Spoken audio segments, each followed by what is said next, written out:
14th July 1789, the French Revolution। ये दिन French के उन मनहूस दिनों में से है जिसके बारे में सोचकर भी लोगों की रूह कांप जाती है। फ्रांस के राजा लुइस 16 अपने सैनिकों को आदेश देते हैं, सैनिकों जाओ और जाके लोगों को दिखा दो कि राजा के खिलाफ बगावत करने का अंजाम क्या होता है। रास्ते में जो भी दिखे, बच्चा बूढ़ा औरत आदमी, सबको खून के रंग से रंग दो। लेकिन जैसे ही ये खबर लोगों तक पहुंचती है, लोग राजभवन पे ही धावा बोल देते हैं।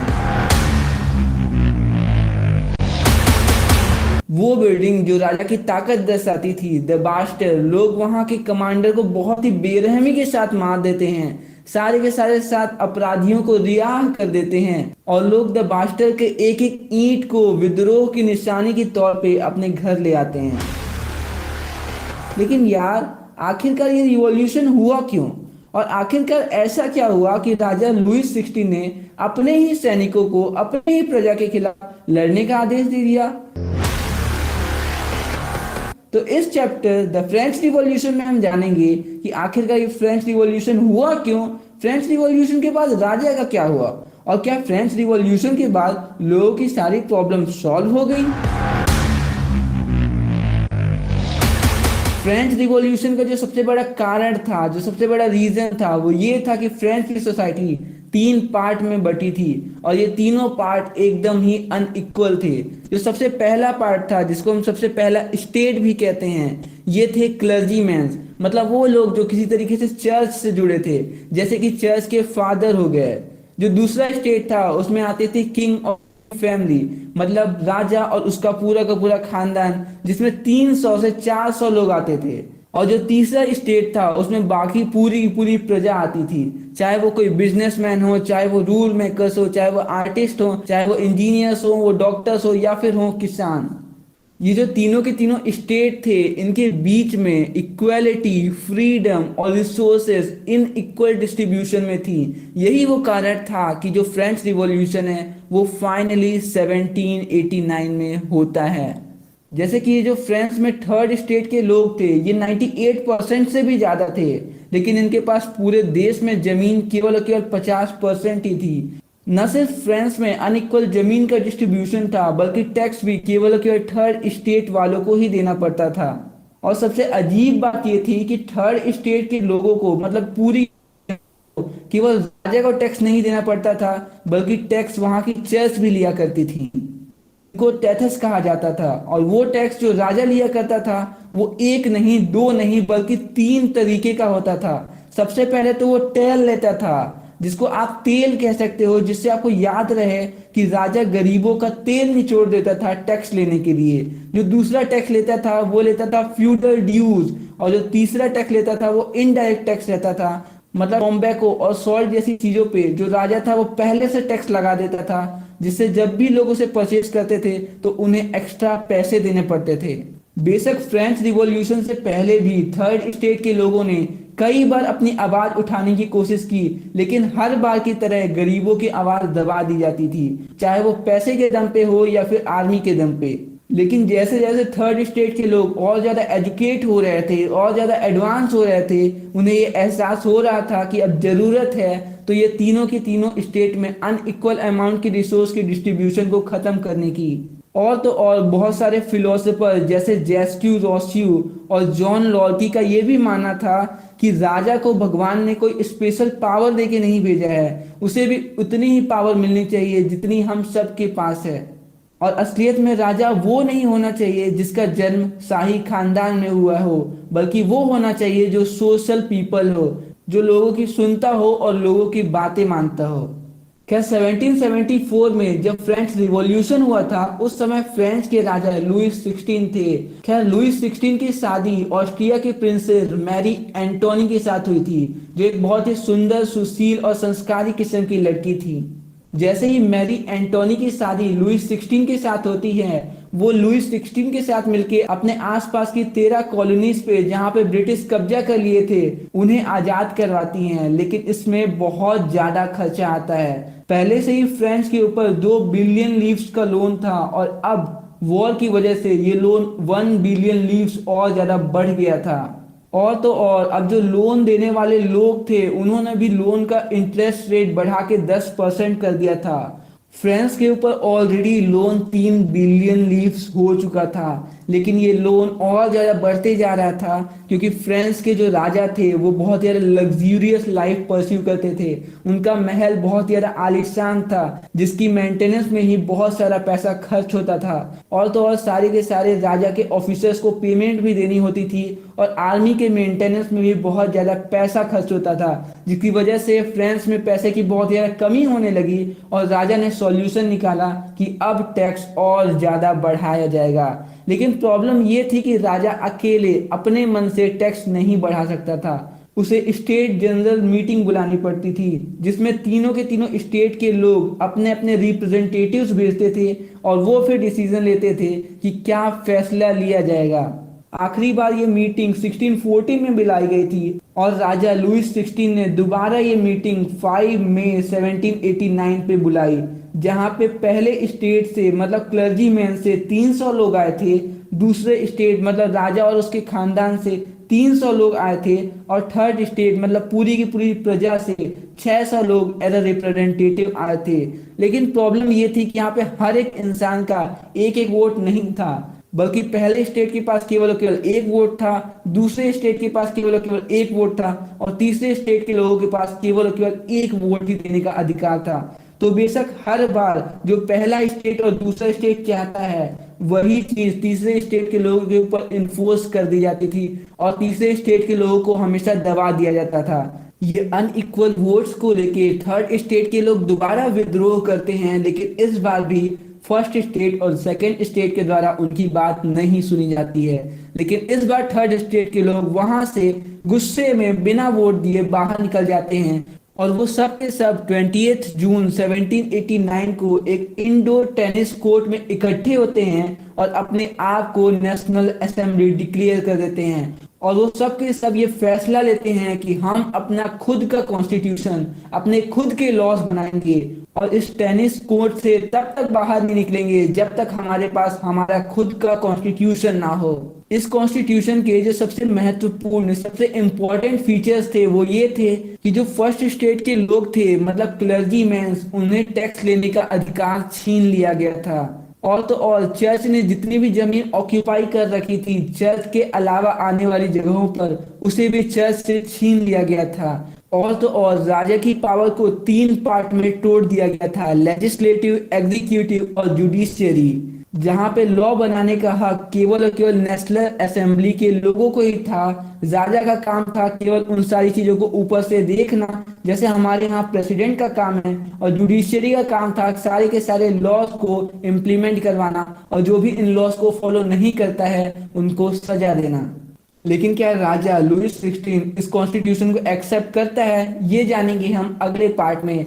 तो बस इस वीडियो में इतना ही, मिलते हैं दूसरे पार्ट के साथ, तब तक के लिए दीजिए मुझे इजाजत, नमस्कार।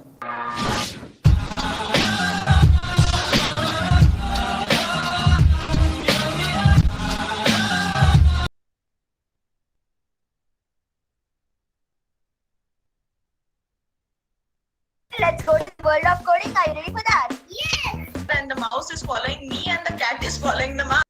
द फ्रेंच रिवॉल्यूशन के फर्स्ट पार्ट में हमने देखा था कि कैसे फ्रांस में फर्स्ट स्टेट, सेकेंड स्टेट और थर्ड स्टेट के among unequal distribution of resources की वजह से जो फ्रेंच रिवॉल्यूशन है वो होता है। और फाइनली जब 14 जुलाई 1789 को फ्रेंच रिवॉल्यूशन होता है उसके बाद राजा को जबरदस्ती कॉन्स्टिट्यूशन को एक्सेप्ट करना पड़ जाता है। इस कॉन्स्टिट्यूशन में राजा की पावर को 3 पार्ट में तोड़ दिया गया था। सबसे पहला पार्ट था लेजिस्लेटिव, दूसरा पार्ट था एग्जीक्यूटिव और तीसरा पार्ट था जुडिशियरी, जहां पे लॉ बनाने का अधिकार केवल और केवल नेशनल असेंबली मतलब लेजिस्लेटिव के पास था। और इस नेशनल असेंबली में जो लोग होते थे इन्हें लोग ही इनडायरेक्टली चुनते थे, जहां पे 25 साल से ज्यादा के जो मेंस हैं वो वोट दिया करते थे और ये नेशनल असेंबली के लोगों को चुना करते थे। और तो यहाँ पे वुमेन्स को वोट देने का अधिकार नहीं था और केवल केवल वही लोग वोट दे सकते थे जो टैक्स दिया करते थे, और ये टैक्स कम से कम एक लेबर की 3 दिन की तनख्वाह के बराबर तो होता ही था। बेशक अभी भी इस कॉन्स्टिट्यूशन में और इस वोट करने के मेथड में बहुत ज्यादा गड़बड़ी थी, लेकिन लोगों को कम से कम अपनी जिंदगी जीने का अधिकार, उन्हें कुछ बोलने का अधिकार, उन्हें अपनी ओपिनियन लोगों के सामने रखने का अधिकार और सबके सबको, चाहे वो रईस हो या फिर गरीब, एक समान रहने का अधिकार तो मिल ही गया था। और फाइनली जैसे ही राजा लुईस 16 लोगों के दबाव में इस कॉन्स्टिट्यूशन को एक्सेप्ट कर लेते हैं, फ्रेंच मोनार्की रिपब्लिक में कन्वर्ट हो जाता है। मोनार्की मतलब होता है जब स्टेट का हेड कोई किंग या फिर क्वीन हो, वहीं रिपब्लिक में स्टेट का हेड वो इंसान होता है जिसे लोगों ने चुना हो। जैसे भारत में हम अपने प्रेसिडेंट को चुनते हैं। खैर ये जो राजा था ना लुईस 16, ये बहुत ही बदमाश किस्म का इंसान था। इसने कॉन्स्टिट्यूशन एक्सेप्ट तो कर लिया, लेकिन ये आसपास के राजा के साथ मिलकर बहुत ज्यादा कॉन्स्पिरेसी रचा करता था और अपने ही लोगों के खिलाफ, अपने ही देश के खिलाफ बगावत करने की तैयारी कर रहा था। लेकिन जैसे ये बात लोगों को पता चलती है, नेशनल असेंबली एक फैसला लेती है और वो ऑस्ट्रिया और पर्शिया के खिलाफ वॉर करने का आदेश दे देती है। खैर ये जो नेशनल असेंबली थी, इसमें ज्यादातर केवल थर्ड स्टेट के रईस लोग ही आते थे, क्योंकि वोट देने का अधिकार केवल उन्हीं को था जो टैक्स देते थे और जिनकी उम्र 25 साल से ज्यादा होती थी। इस वजह से जो नॉर्मल लोग थे थर्ड स्टेट के, उन्होंने भी अपने अपने क्लब फॉर्म करना चालू कर दिया। और इसमें जो सबसे फेमस क्लब था वो था जैकोबिन क्लब, जिसके लीडर मैक्सिमाइलर रोबेस्पियर थे। और तो और इस क्लब के लोग अलग सा ड्रेस भी पहना करते थे पूरे देश में अपने आप को अलग दर्शाने के लिए। और जो कि थर्ड स्टेट में 90% से भी ज्यादा लोग गरीब थे जो वोट नहीं देते थे, इसलिए वो सारे के सारे मिलकर ये फैसला लेते हैं कि इस देश में सबसे ज्यादा पॉपुलेशन हमारी है तो चलनी भी हमारी चाहिए। और finally Jacobin club national assembly में आते हैं और वो ये फैसला सुनाते हैं कि हम किंग को अरेस्ट करेंगे और उसे सजा दिलवाएंगे, क्योंकि किंग बहुत ही ज्यादा अपनी मनमानी चला रहा है। और नेशनल असेंबली में सारे के सारे लोग मैक्सिमाइलर रोबेस्पियर, जो कि जैकोबिन क्लब के हेड थे, लीडर थे, उनकी बात मान लेते हैं और राजा को रातों रात किडनैप कर लिया जाता है और उसके परिवार के सारे लोगों को जेल में डाल दिया जाता है। और फाइनली 21 जनवरी 1793 को राजा को मौत की सजा सुनाई जाती है। जैकोबिन क्लब के द्वारा राजा को तो मार दिया गया, लेकिन प्रॉब्लम ये थी कि अब राजगद्दी में कौन बैठेगा, क्योंकि लेजिस्लेटिव और जुडिशियरी को पैरेलली मैनेज करने के लिए एग्जीक्यूटिव सर्विस का होना जरूरी है। उस सर्विस का होना जरूरी है जो सारी की सारी वॉर को मैनेज करे और जो ये देखे कि लेजिस्लेटिव की पावर जुडिशियरी से ज्यादा ना हो जाए या कभी जुडिशियरी लेजिस्लेटिव के लोगों को सजा देना ना चालू कर दे। इसलिए एग्जीक्यूटिव सर्विस का होना जरूरी था। तो सारे के सारे लोगों ने मिलकर ये फैसला लिया कि एग्जीक्यूटिव में मतलब राजा की जगह पे भी एक इंसान को बैठाएंगे जो वोट के द्वारा ही लोगों के द्वारा चुना गया होगा। थर्ड स्टेट में गरीब लोगों की संख्या बहुत ही ज्यादा थी, तो सारे के सारे थर्ड स्टेट और पूरे के पूरे नेशनल असेंबली के लोग मिलकर ये फैसला लेते हैं कि राजा की जगह राजगद्दी में जैकोबिन क्लब के जो लीडर थे मैक्सिमाइलर रोबेस्पियर, उन्हें ही बैठा दिया जाए। अब लोगों को लग रहा था कि सारी की सारी प्रॉब्लम सॉल्व हो गई, राजा की जगह पे वो इंसान बैठा है जो हमारे द्वारा चुना गया है, नेशनल असेंबली में जो लोग लॉस बना रहे हैं वो हमारे द्वारा चुने गए हैं। लेकिन अभी प्रॉब्लम सॉल्व नहीं हुई थी, क्योंकि राजा की जगह जो इंसान बैठा था, जिसको हम प्यार से नेशनल कॉन्वेक्शन कहते हैं, मतलब मैक्सिमाइलर रोबेस्पियर, वो अपनी मन की चलाने लगा। वो केवल थर्ड स्टेट के लोगों के साथ बहुत ही ज्यादा काइंड था और बाकी जो गवर्नमेंट के ऑफिसर्स थे जो उनकी बातें नहीं माना करते थे, या फिर जो जुडिशियरी में जजेस थे वो उनकी बातें बिल्कुल नहीं सुना करता था। और जो भी मैक्सिमाइलर रोबेस्पियर के खिलाफ बोलता था वो उसे अरेस्ट करवा देता था, उसे जेल में बंद करवा देता था और तो और उसका गला धड़ से अलग करवा दिया करता था। खैर धीरे धीरे लोगों को ये समझ में आ रहा था कि अगर राजा की कुर्सी में मैक्सिमाइलर रोबेस्पियर ज्यादा दिन तक बैठा तो फ्रांस की हालत खराब होने से कोई नहीं रोक सकता है। और धीरे धीरे जैकोबिन गवर्नमेंट, मतलब मैक्सिमाइलर रोबेस्पियर की जो गवर्नमेंट राजा की कुर्सी में बैठी थी, उसकी पावर डाउन होने लगी और पावर एक बार फिर से सोसाइटी में जो बहुत ज्यादा रईस लोग थे उनके हाथ में आने लगी। और जो कि वोट देने का अधिकार अभी भी सिर्फ उन्हें ही था जो बहुत ज्यादा टैक्स देते थे। तो एक तरीके से नेशनल असेंबली में केवल रईस लोग ही थे थर्ड स्टेट के। और वो एक बार दोबारा फैसला लेते हैं कि लेजिस्लेटिव काउंसिल को 2 पार्ट में बांट दिया जाएगा और वो मिल के एक डायरेक्टरी बनाएगी, मतलब 5 लोगों का एक ग्रुप बनाएगी जो राजा की कुर्सी में बैठेगी और एक साथ सारे के सारे प्रॉब्लम्स को सॉल्व किया करेगी। लेकिन ये जो डायरेक्टरी बनाई गई और जो लेजिस्लेटिव असेंबली थी, मतलब वो लोग जो लॉ बनाते थे और वो लोग जो राजा की कुर्सी में बैठते थे, उनकी फिर से आपस में नहीं बना करती थी, जिसका नेपोलियन उठा लेता है और एक बार फिर फ्रेंच में 1804 में राजा का शासन स्टेब्लिश हो जाता है, जहां पे राजा बनता है नेपोलियन। और एक बार फिर ये लोगों को एहसास होता है कि लगता है अब फिर वैसी ही हालत हो जाएगी जैसे पहले लुइस 16 के समय पे थी। लेकिन नेपोलियन ने फ्रांस में बहुत सारे अच्छे लॉज को भी इम्प्लीमेंट किया और इसी वजह से नेपोलियन के टाइम पे फ्रांस को मॉडर्नाइजेशन ऑफ यूरोप का पीरियड भी कहा जाता है, जहां पे नेपोलियन ने बहुत सारे अच्छे लॉज बनाए, जैसे उसने प्रोटेक्शन ऑफ प्राइवेट प्रॉपर्टी को इम्प्लीमेंट किया और तो और उसने uniform system of weight and measures को भी इम्प्लीमेंट करने की काफी हद तक कोशिश की। जैसे आपने मार्केट पे देखा होगा ना कि मान लो आप सब्जी लेने गए, वहाँ पे आप किसी से किलो चीज मांग रहे हो, वो आपको ग्राम में बेच रहा है। कहीं पे आप टमाटर लेने गए, वो आपको पौवा में बेच रहा है। तो यहाँ पे अलग अलग सिस्टम होने की वजह से बहुत ज्यादा लोगों को दिक्कत का सामना करना पड़ता था।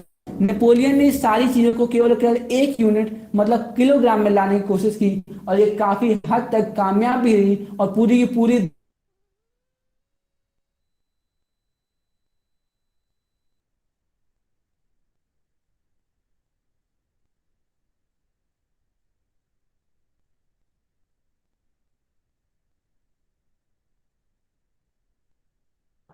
सर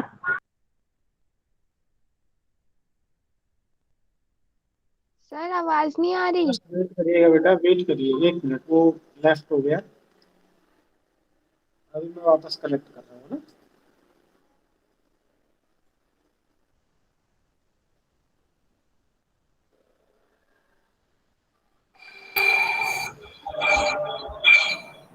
चेक करिए वापस आवाज आ रही है बेटा सभी को? यस सर आ रही है। मेरी मेरी यस वॉइस सर आ आ रही है रही ना? है। चलिए ठीक है। Yes sir. करने की काफी हद तक कोशिश की। जैसे आपने मार्केट पे देखा होगा ना कि मान लो आप सब्जी लेने गए, वहां पे आप किसी से किलोग्राम में चीज मांग रहे हो, वो आपको ग्राम में बेच रहा है। कहीं पे आप टमाटर लेने गए, वो आपको पौवा में बेच रहा है। तो यहाँ पे अलग अलग सिस्टम होने की वजह से बहुत ज्यादा लोगों को दिक्कत का सामना करना पड़ता था। नेपोलियन ने इस सारी चीजों को केवल केवल एक यूनिट मतलब किलोग्राम में लाने की कोशिश की और ये काफी हद तक कामयाब भी रही और पूरी की पूरी दुनिया इसको एक्सेप्ट करना चाहिए। खैर धीरे धीरे धीरे धीरे नेपोलियन का भी असली चेहरा लोगों के सामने आने लगा और लोगों को पता चला कि ये इंसान जो सामने से बहुत ज्यादा स्वीट एंड सिंपल दिखता है, ये पीछे से एक शैतान है। लेकिन फाइनली 1815 में नेपोलियन वाटरलू की लड़ाई में मारा जाता है। उसके बाद क्या होता है, उसके बाद की कहानी बहुत ही मजेदार है, लेकिन वो आपके 10th क्लास में है। तो बस आज के लिए इस चैप्टर में इतना ही। मिलते हैं अगले चैप्टर में किसी नए टॉपिक के साथ। तब तक के लिए दीजिए मुझे इजाजत। नमस्कार।